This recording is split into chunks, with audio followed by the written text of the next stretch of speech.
What the haters talking about? Order of protection.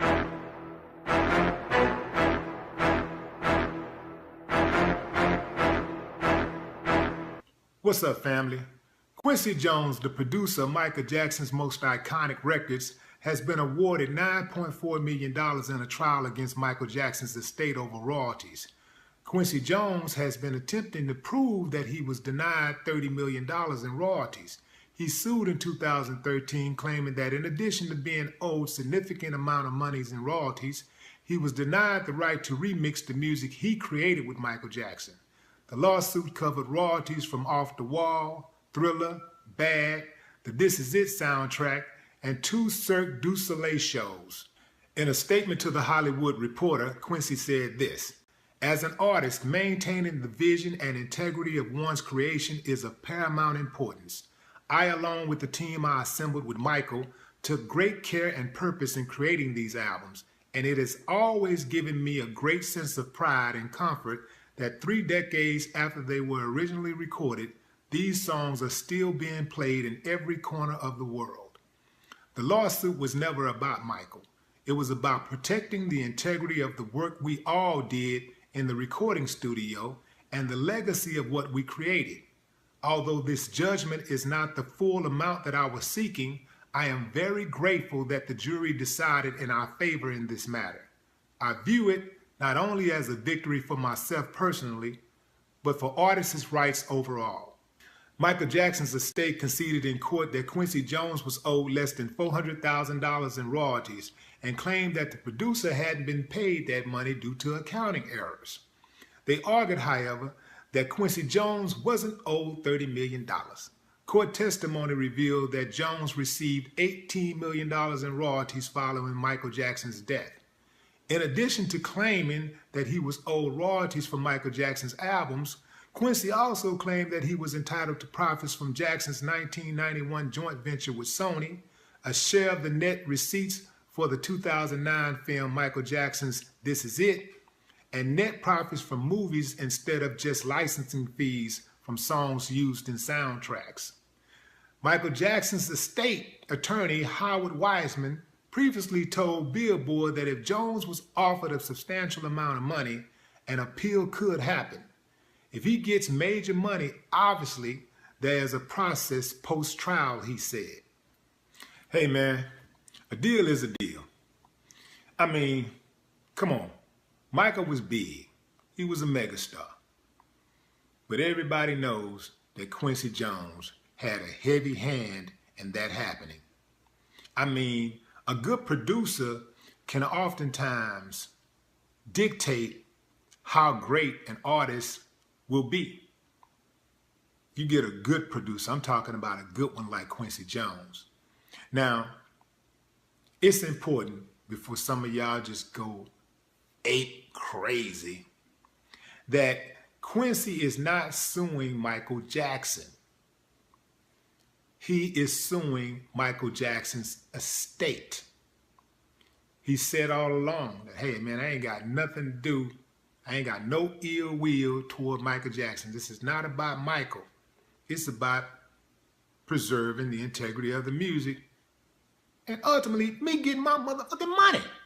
I work for that money. It's mine. I was surprised at the number, $9.4 million. I was thinking more so along the lines of maybe, $100 million or something? I mean, I guess they paid him something, but still, like, they tripping over the $9.4 million. I still would have thought it would have been a lot more money. I'm thinking that $30 million that Quincy was originally asking for, that's probably more accurate. But like he said, hey man, I'm just thankful that they gave me that and that they ruled in my favor. I really was thinking like, wow, when you think how big those albums were and just even singular songs were, man, that is crazy how well those records did. And although Quincy didn't do a lot of writing the lyrics, he did produce. He orchestrated. He was the puppet master. he was the orchestrator. He had a heavy hand in Michael Jackson's success. And if Michael was that successful, you got to know that that man had a lot to do with it. If he was the producer, which he was. He put those pieces together. Even his biggest song, Thriller, it's his idea to bring in Vincent Price. See, the producer still, I mean, the artist does stuff like this too, but the producer has a whole lot of, the producer is responsible for arranging songs. They're responsible for the cohesiveness of all the elements that are put in the songs, the instrumental elements, the lyrical components, the way it moves, all of that. That's the production, you know, and that's a major part of making music.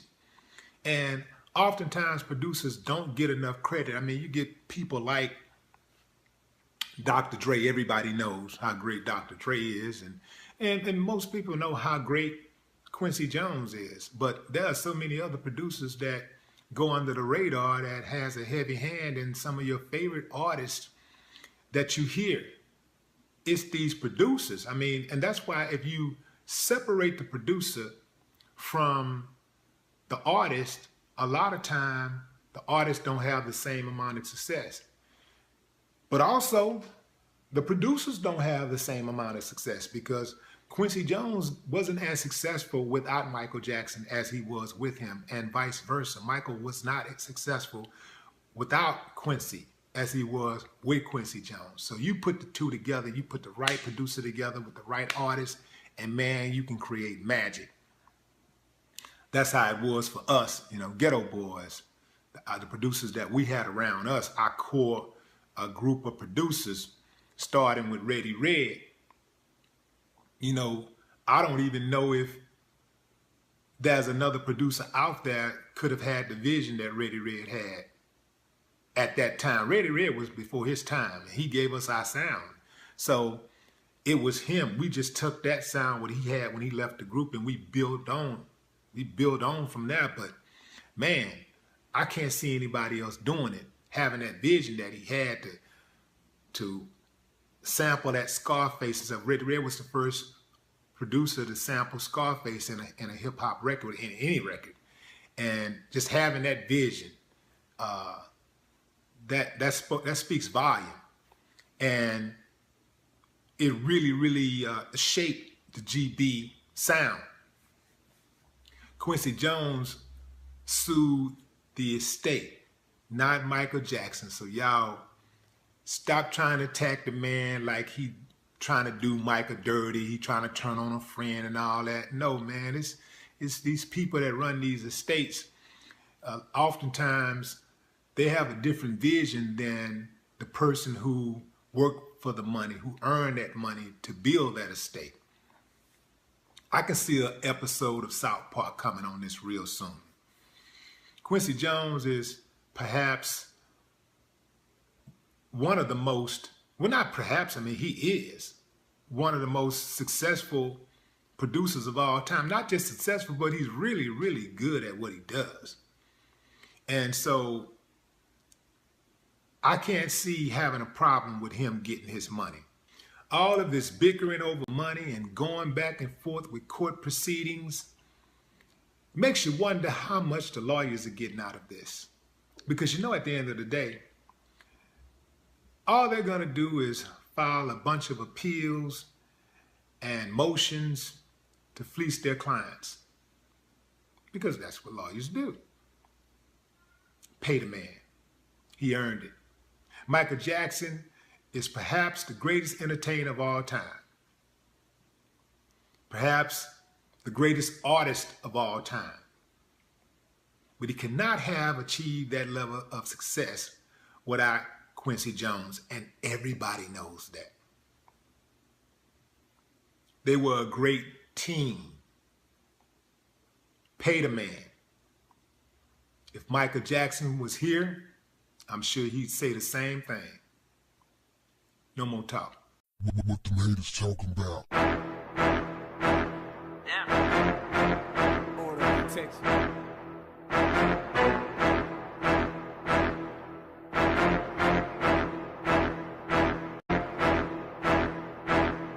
What's up, family? Quincy Jones, the producer of Michael Jackson's most iconic records, has been awarded $9.4 million in a trial against Michael Jackson's estate over royalties. Quincy Jones has been attempting to prove that he was denied $30 million in royalties. He sued in 2013, claiming that in addition to being owed significant amount of monies in royalties, he was denied the right to remix the music he created with Michael Jackson. The lawsuit covered royalties from Off the Wall, Thriller, Bad, the This Is It soundtrack, and 2 Cirque du Soleil shows. In a statement to The Hollywood Reporter, Quincy said this: "As an artist, maintaining the vision and integrity of one's creation is a paramount." What the haters talking about? Order, Texas.